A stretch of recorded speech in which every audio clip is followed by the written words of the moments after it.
5 ऐसी बातें जो आपको होम लोन लेने से पहले ज़रूर ध्यान में रखनी चाहिए और अगर आपने ये पाँचों बातों का ध्यान में रखा तो आपको बैंक से best to best loan offers मिलेंगे, आपको अच्छे से अच्छे कम से कम आरओआई पे आपको लोन मिल जाएगा और आपका कहीं पर भी किसी भी कारण से अगर बैंक से लोन रिजेक्ट हो रहा है तो वो भी रिजेक्ट नहीं होगा। तो ऐसी कौन सी जो 5 बातें हैं उनको आपको ध्यान में रखना है। इन सारी बातों को आज मैं आपको डिटेल में समझाऊंगा, डिटेल में बताऊंगा। पहली बात है जो सबसे इंपॉर्टेंट चीज है वो है आपका सिविल स्कोर। जब भी आप कहीं पर भी बैंक से लोन लेने के लिए जाते हैं तो आपको एक चीज बोली जाती है कि सर आपका सिविल स्कोर क्या है। ये क्या होता है सिविल स्कोर? सिविल स्कोर होता है आपका क्रेडिट रेटिंग, यानी कि आप किसी भी बैंक से या एनबीएफसी से या किसी भी फाइनेंशियल इंस्टीट्यूट से जब कोई भी लोन लेते हैं या पैसा उधार लेते हैं तो आप उसको रीपेमेंट कैसे करते हैं। क्या आप उसको टाइम पे रीपेमेंट करते हैं? अगर आप उसको टाइम पे रीपेमेंट करते हैं तो आपकी जो रैंकिंग है वो ऊपर जाती है। इट मींस कि आपका सिविल स्कोर है वो हाई होता है। टोटल सिविल स्कोर 900 में से होता है। बहुत सारे लोगों को अगर जैसे उन्होंने कभी भी किसी भी टाइप का लोन नहीं लिया है तो उनका सिविल स्कोर बाय डिफॉल्ट 0 होता है।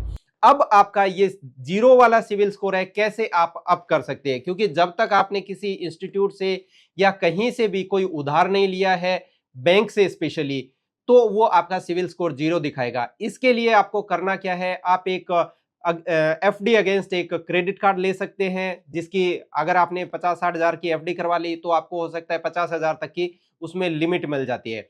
इस लिमिट को आप 30-40% तक यूटिलाइज करें एवरी मंथ।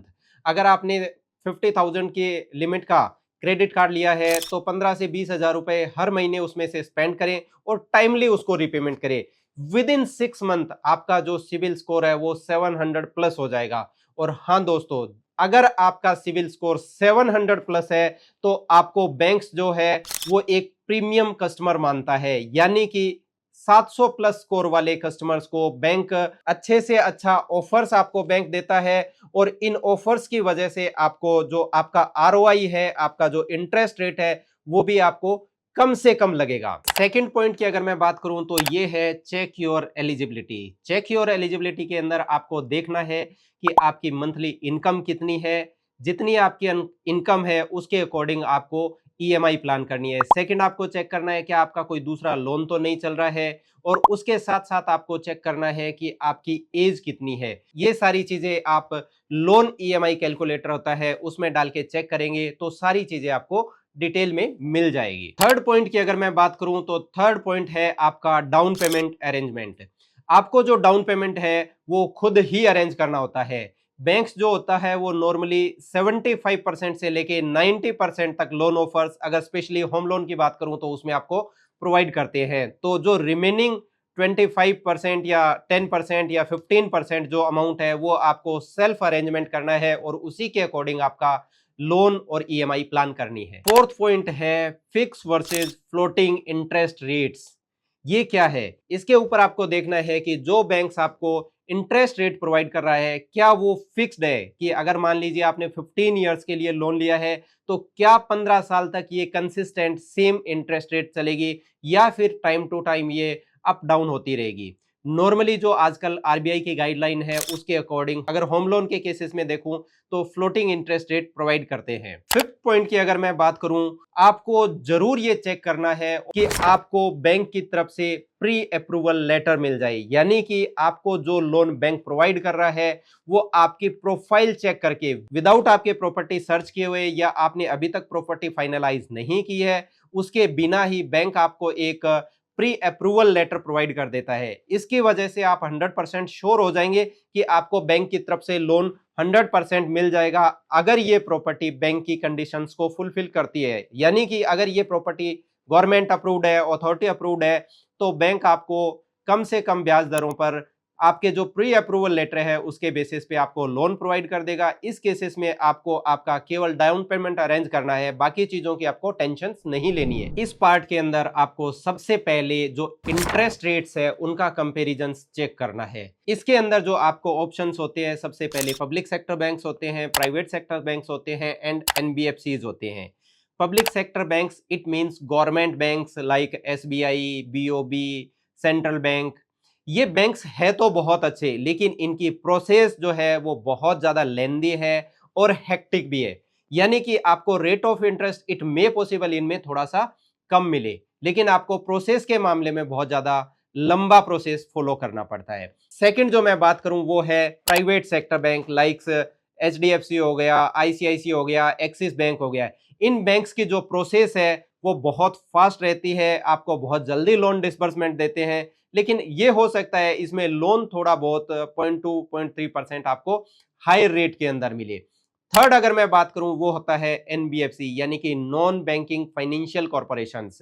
ये जो बैंक्स होते हैं वो एलिजिबिलिटी के मामले में आपको बहुत ज्यादा रिलैक्सेशन देते हैं। इट मींस अगर आपका सिविल स्कोर कहीं पर भी आप डिफॉल्टर हो या कहीं भी कॉम्प्रोमाइज्ड है तो भी आपको ये लोन प्रोवाइड कर देते हैं। इनकी सर्विसेज होती है वो भी फास्ट होती है, बट ये रेट ऑफ इंटरेस्ट बैंक्स के कंपैरिजन में बहुत ज्यादा लगाते हैं। इसीलिए हमेशा ध्यान रखें कि आपको कौन सा बैंक या NBFC चूज करना है। नेक्स्ट आपको चेक करना है कि जहां से आप लोन ले रहे हैं क्या वो आपको बैलेंस ट्रांसफर फैसिलिटी प्रोवाइड कर रहे हैं कि नहीं। बैलेंस ट्रांसफर फैसिलिटी ये होती है कि अगर आपको किसी भी कारण से, सपोज मान लीजिए गवर्नमेंट बैंक में आपकी एलिजिबिलिटी नहीं बन रही थी, इसकी वजह से आपने किसी NBFC से लोन ले लिया, अब 1 साल 2 साल के बाद में आप उस लोन को किसी अदर बैंक्स के अंदर, जब आपका क्रेडिट स्कोर अच्छा हो गया हो तो आप ट्रांसफर कर सकते हैं। इसके लिए आप पहले से उनके पूछ के रखिए कि अगर मुझे कभी भी 6 महीने साल भर के बाद में BT फैसिलिटी लेनी हो तो इसमें कोई एक्स्ट्रा चार्जेस तो नहीं लग रहा है।